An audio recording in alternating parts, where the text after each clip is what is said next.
Court డైరెక్షన్స్లో ఈరోజు తాడిపత్రిలో పెద్దారెడ్డి చిన్నాన్నకు సంబంధించి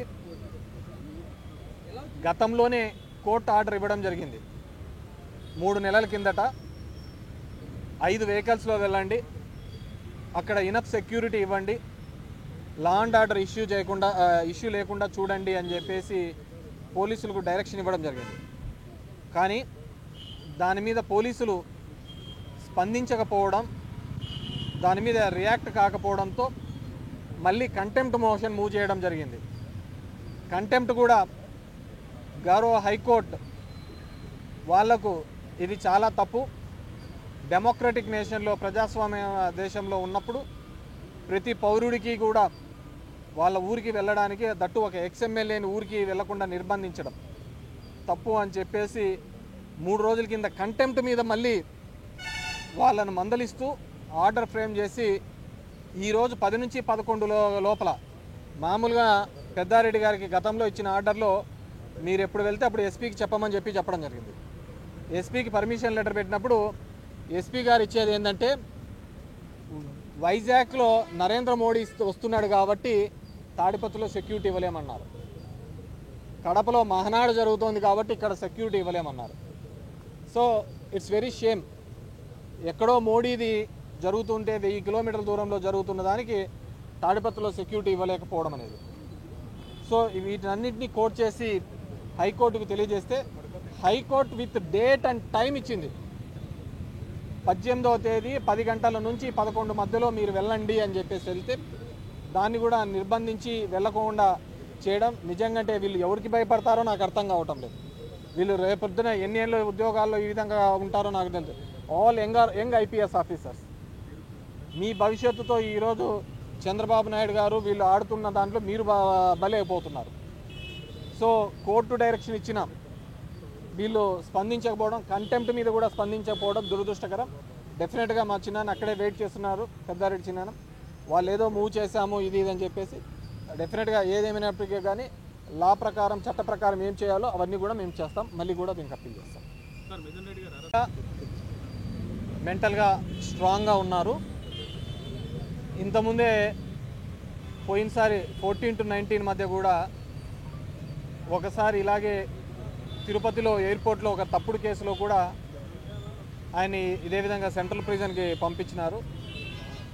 ఆ రోజు కూడా ఇలాగే ఇబ్బంది పెట్టాలని చంద్రబాబు నాయుడు గారు చూడడం జరిగింది. ఎందుకంటే మొదటి నుంచి కూడా ఆ జిల్లాలో పొలిటికల్గా వీళ్ళను చంద్రబాబు నాయుడు గారిని వాళ్ళను ఎదుర్కొంటున్న కుటుంబంలో పెద్దిరెడ్డి గారి కుటుంబం ఒకటి కాబట్టి వాళ్ళను మానసికంగా ఇబ్బంది పరచాలి అనే ఒక ఆలోచనతో గతంలో కూడా చేయడం జరిగింది. ఇప్పుడు కూడా అదే పద్ధతిలో ఆయన ఇబ్బంది పెట్టాలి అని చెప్పేసి ఒక లేని స్కామ్ను తీసుకొని వచ్చి మిథున్ రెడ్డి గారి మీద నిరాధారంగా జైల్లో ఉంచడం జరిగింది. పులివెందల్లో మొన్న ఎలక్షన్లలో జెడ్పీటీసీ ఎలక్షన్స్లో తెలుగుదేశం పార్టీ వీళ్ళు ప్రజాస్వామ్యంగా ఏ విధంగా జరిగిందని అంటున్నారో ఈరోజు మిథున్ రెడ్డి కేసులో కూడా, మద్యం కేసులో కూడా అదేవిధంగా ముడుపులు అని చెప్పేసి అప్రజాస్వామికంగా జైల్లో నిర్బంధించడం జరిగింది. డెఫినెట్గా he will come back more strong, నిర్దోషిగా. అదేవిధంగా తొందరలోనే ఇది వస్తాడని, మోర్ స్ట్రాంగ్గా బయటకు వస్తాడని చెప్పేసి అనుకుంటున్నాం. Anything else? అది చెప్తున్నాం కదా, వీళ్ళు ఎవరికి భయపడటం లేదు. ఇది నాకు అర్థం కావటం లేదు. ఇది ఏ రాజ్యమో? న్యాయస్థానాలకు భయపడటం లేదు, ప్రజాస్వామ్యానికి భయపడటం లేదు, ప్రజలకు భయపడటం లేదు. మనం ఎప్పుడో చూసాం కొలంబియన్ డ్రగ్ లార్డ్ పెబులో ఎస్కోబార్కి సంబంధించి. ఆ రోజు సుప్రీంకోర్టు మీద కూడా ఆయన వెళ్ళి దాడి చేసి వాటిని ఇవన్నీ చేసినారు. అంతకంటే దౌర్భాగ్యంగా ఇక్కడ ఈరోజు ఈ రాష్ట్రంలో ఉన్నదన్నమాట.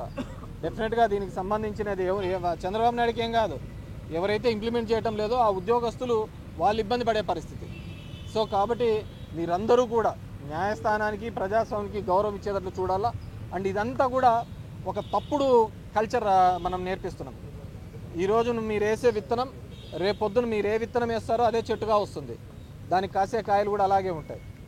సో దాని రుచి కూడా మీరు చూడాల్సి వస్తుంది.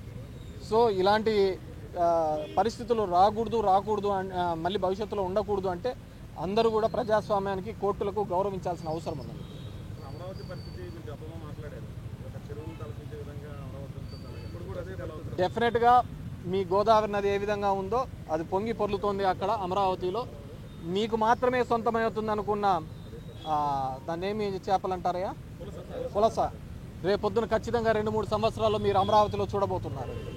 అప్ స్ట్రీమ్కి ఇదబోతున్నాయి, అదే పులసల్లో మీకు అమరావతి దాంట్లో మీకు పట్టించి మీ అందరికీ ఇవ్వబోతున్నాయి.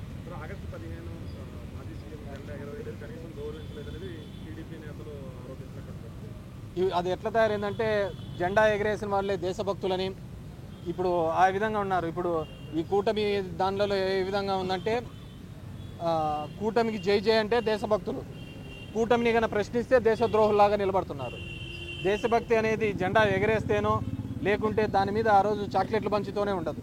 ఈ దేశం యొక్క సమగ్రతకు ఇక్కడున్న దానిలో ఐక్యంగా పోరాడినప్పుడే ఉంటుంది. ఈరోజు దేశభక్తి ప్రజాస్వామ్యం గురించి మాట్లాడుతున్న వీళ్ళు కోర్టు ఆర్డర్ని ఎందుకు ఇంప్లిమెంట్ చేయడం లేదు మాట్లాడే వాళ్ళందరూ ఆలోచించుకోవాలి.